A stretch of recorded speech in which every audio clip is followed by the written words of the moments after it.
नमस्कार दोस्तों। कहते हैं कि जिंदगी में थोड़ी बहुत टेंशन लेनी बहुत जरूरी होती है, क्योंकि टेंशन न लें तो तरक्की नहीं हो सकती है। लेकिन ये टेंशन कब हाइपर टेंशन में बदल जाती है इसका पता नहीं चलता। दोस्तों, आज 17 मई है और आज का दिन पूरी देश दुनिया में विश्व हाइपर टेंशन डे के रूप में मनाया जाता है। आज उत्तर प्रदेश के जाने माने हृदय रोग विशेषज्ञ डॉक्टर साजिद अंसारी ने अपने क्लिनिक पर, जो कुर्सी रोड के पास है, वहां पर एक जागरूकता कार्यक्रम का आयोजन किया। कई मरीज वहां पर मौजूद थे जिन्होंने अपने सवालात डॉक्टर साहब से किए। पत्रकारों का, खास तौर से नेशनल वॉच के भी कुछ सवालों का जवाब डॉक्टर अंसारी ने दिया। तो विश्व हाइपरटेंशन दिवस पर एक बहुत ही जरूरी स्वास्थ्यवर्धक और रोचक जानकारी देखते हैं। नमस्कार, आप सभी का विश्व ब्लड प्रेशर दिवस प्रेस वार्ता में स्वागत है। ये दिवस हम हर साल 17 मई को मनाते हैं। इस साल भी मना रहे हैं। इस प्रेस वार्ता के लिए कई बार हम प्रेस क्लब में भी आए हैं। इस बार सोचा कि हम अपने मरीजों के साथ शेयर करें। मेरे सारे मरीजों का स्वागत है। हर साल इसका एक थीम होता है। इस बार इसका थीम है ब्लड प्रेशर दिवस का, major your blood pressure accurately and go for long life. क्या मतलब है कि पहले ब्लड प्रेशर को जानने के लिए उसको ठीक से देखा जाए, उसको ठीक से नापा जाए और उसके बाद उसकी जो उचित दवा की आवश्यकता हो तो दवा किया जाए, या बस खान पान में परिवर्तन, जीवन शैली में बदलाव से अगर जो उसको ठीक करने के लायक हो तो वो किया जाए। मेरे यहाँ बहुत सारे मरीज बैठे, बहुत सारे उसमें से ब्लड प्रेशर की दवा खाते हैं, हार्ट वाले हैं, ब्लड प्रेशर हार्ट दोनों हैं। तो मुझे लगता है कि जिनका वजन ज़्यादा होता है, जिनका BMI बॉडी मास इंडेक्स ज़्यादा होता है, मैं सबको ही बड़ी विनम्रता से समझाता हूँ कि या तो फैट कम करिए या डॉक्टरों से दोस्ती बढ़ा लीजिए। अगर अपना वजन कम नहीं करेंगे तो हमारे आना जाना लगा रहेगा। तो ब्लड प्रेशर एक ऐसी चीज़ है कि जैसे अभी एक मित्र को मैं अपने देख रहा था, उन्होंने कहा BP तो है लेकिन हमें कोई प्रॉब्लम नहीं लगती। तो इसीलिए आप लोगों ने लिटरेचर में देखा होगा, पढ़ा होगा कि ब्लड प्रेशर एक साइलेंट किलर है। कई बार हमारे मरीज इस तरह भी आता है कि उसको लकवा लगा हुआ है और आया, पता लगा कि ब्लड प्रेशर हुआ है। पहले नहीं पता था लेकिन था। कैसे था? जब हम उसको कुछ जांच करके देखते हैं, हार्ट, किडनी की ECG करते हैं, इको करते हैं, क्रिएटिनिन करके देखते हैं, किडनी डैमेज हुई होती है, इको में हाइपरट्रॉफी हुई होती है, इससे इसको साइलेंट किलर करते हैं।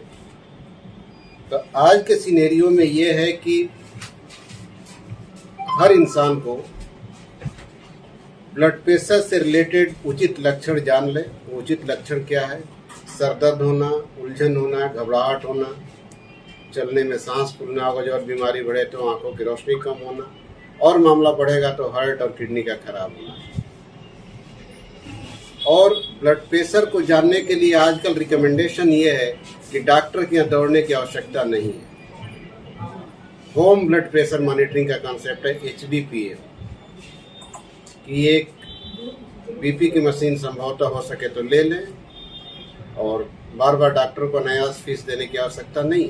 आप अपना BP देखते रहें और अगर जो ठीक नहीं है तब जरूर मिलें। बात यह आती है कि कब दवा करें, कब लाइफ स्टाइल से ठीक होगा। तो BP के सारे मरीजों के लिए आवश्यकता है कि वो नमक कम खाएं, बंद न करें, ये ध्यान रहे। फैटी चीज़ें कम लें, जंक फूड कम लें। इम्पॉर्टेंट ये है कि हमारी जो जनरेशन, जो जिससे हम लोग ओल्ड जनरेशन थी, जो उनकी फिजिकल एक्टिविटी थी वो बहुत थी, हम लोगों की बहुत कम है। पहले हर आदमी गांव में साइकिल चलाता था, खेतों में काम करता था, गांव में एक दो के पास कार हुआ करता था। हम लोग बचपन में देखने जाया करते थे कि उनके यहाँ कार है। आजकल हर दरवाजे पे 3 कार खड़ी है। तो जो फिजिकल एक्टिविटी कम हुई है उसका डायरेक्ट रिलेशन है। और अगर जो आप लोग डाटा देखेंगे, इंडियन डाटा, एक हम लोग का ट्रायल चला 3M स्टडी, मई मेजरमेंट मंथ। मई में हम सबका BP देखते हैं और इंडियन डाटा बताएं कि नए लोगों में ब्लड प्रेशर की इंसिडेंस बहुत बढ़े और उसका लग्जरी और सीडेंटरी लाइफ स्टाइल है। जैसे हमारे कुछ यहाँ सीनियर सिटीजन, हमारे अवस्थी साहब माननीय बैठे हुए, इनके ज़माने में इनके सारे लोग साइकिल चलाते होंगे। आज के ज़माने में इन्हीं के घर में सारे बच्चे मोटरसाइकिल से चलते हैं। क्यों मस्ती साहब, ऐसा सही बात है ना? सही। तो जो साइकिल चलाने में एनर्जी कंज्यूम होती थी वो मोटरसाइकिल चलने में नहीं कंज्यूम होती, तो कहीं ना कहीं समस्या तो बनेगी और वही बन के आ रही है। सर ऐसा कहा जाता है कि जिंदगी में टेंशन भी बहुत जरूरी है, टेंशन ना हो तो आदमी तरक्की नहीं करेगा, आगे विकास नहीं होगा उसका, लेकिन ये टेंशन कब हाइपर टेंशन में कन्वर्ट हो जाती है, एक अहम सवाल है सर। बिल्कुल, प्री हाइपरटेंसिव से हाइपरटेंसिव कब हो गई, ये बड़ा इंपॉर्टेंट सवाल है। तो देखिए, मेडिकल साइंस में एक कहते हैं हम लोग मॉडिफाइबल रिस्क फैक्टर, वो रिस्क फैक्टर जिसको हम बदल सकते हैं। जैसे क्या है, मोटापा है, स्ट्रेस है, स्मोकिंग है, एक्सेस एल्कोहल है, एक्सेस नॉनवेज है, I am using excess nonveg है, एक्सेस जंक फूड है, ये सब मॉडिफाइबल रिस्क फैक्टर है, इनको रोक सकते हैं।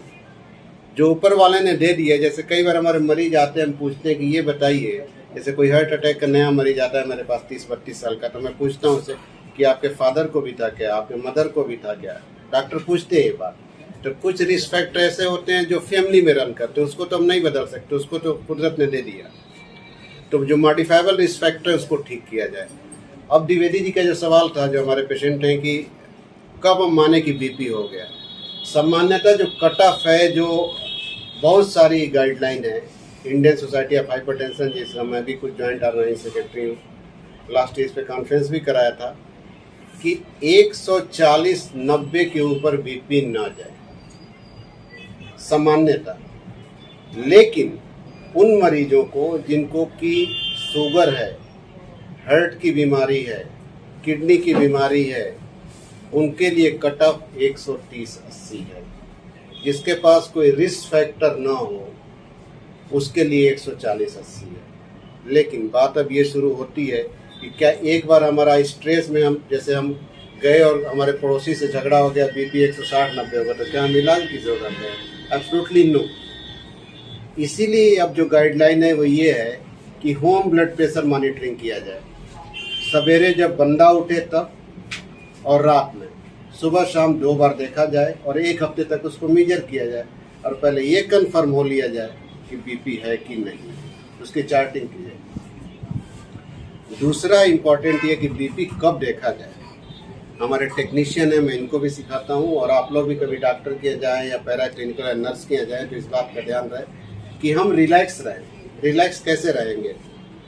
हम वॉशरूम से फ्री हों, हम आधे घंटे के अंदर सिगरेट, कॉफ़ी, चाय न पिए हों, उससे धड़कन बढ़ी रहती है। काम एंड कूल बैठे हों, पैरों पे पैर चढ़ा के ना बैठे हों, इससे भी फर्क पड़ता है। तो रिलैक्स होना चाहिए। तो जब घर पे आप बीपी देख रहे हो तो सुबह उठें, आप फ्रेश हो लें, रिलैक्स हो लें, उसके बाद आप बीपी देखें, उसकी मेजर करें। शाम को ऐसे खाने से पहले अपना बीपी देखें, और जब लगे कि हाँ बीपी बड़ा दिख रहा है तो अपने डॉक्टर की सलाह लें। बात ये आती है कि कब खान पान से ठीक होगा। अगर जो किसी का 130/80 की बात चल रही है, 140 के लेवल में आ रहा, तो उसको पहले 3 महीने, एक कहते हैं DASH eating habit, dietary adoption to stop hypertension, उसके कहा जाता है कि खान पान में परिवर्तन करके देख लो भैया। और किसी की डायग्नोसिस में ये 180/100 है, तब बस बाबा का नुस्खा नहीं काम आएगा, तब तो लाइफ स्टाइल विथ मेडिसिन की जरूरत होगी। तो लाइफ स्टाइल मॉडिफिकेशन बहुत अच्छी बात है, लेकिन जब आवश्यकता हो तो दवाइयाँ भी लीजिए। तो ये कट ऑफ है 130/80। शुगर है, इसका मतलब क्या है? वही शुगर शरीर की सारी नसों में दौड़ रहा है। अगर जो वो नहीं कंट्रोल हुआ तो जो हमारी आर्टरी है उसमें वही शुगर चल रहा है, तो जिसकी वजह से जो क्लॉटिंग की पॉसिबिलिटी होती है, प्लेटलेट एग्रीगेशन, एक्टिवेशन, क्लॉट बनने की संभावना बढ़ जाती है। तो जिसको डायबिटीज़ है उसको ब्लड प्रेशर होने की संभावना और हृदय से संबंधित होने की बीमारियों की संभावना बढ़ जाती है। आपका जो सवाल है कि क्या मेरे पिता को पता चला तो क्या हमें भी होगा कि नहीं होगा? डॉक्टर एक बात में जेनेटिक, तो मेडिकल साइंस में दरअसल हमेशा ब्लैक एंड वाइट नहीं होता कि इतना इस पे काम करोगे तो ये नतीजा आएगा। कई बार बेनिफिट ऑफ डाउट पेशेंट को देना पड़ता है। तो अगर जो इसकी जेनेटिक इनहेरिटेंस शुगर की देखेंगे तो तकरीबन हम 100 लोगों का डाटा लेंगे तो ये देखेंगे कि 100 लोगों में अराउंड 33% लोगों में 33% लोगों में जेनेटिक से रिलेटेड होता है।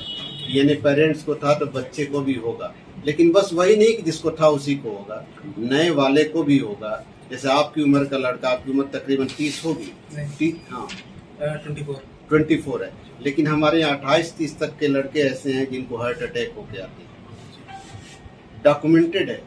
और आप तो वेल ऑफ फैमिली के लगते हो, वैसे होते हैं कि जिनके पास 2 वक्त की रोटी कैसे खाते हैं, वजह एक ही होती है, जब 14 साल के थे तो बीड़ी खींचना शुरू कर दिया, 28 साल में आते आते हार्ट अटैक हो गए।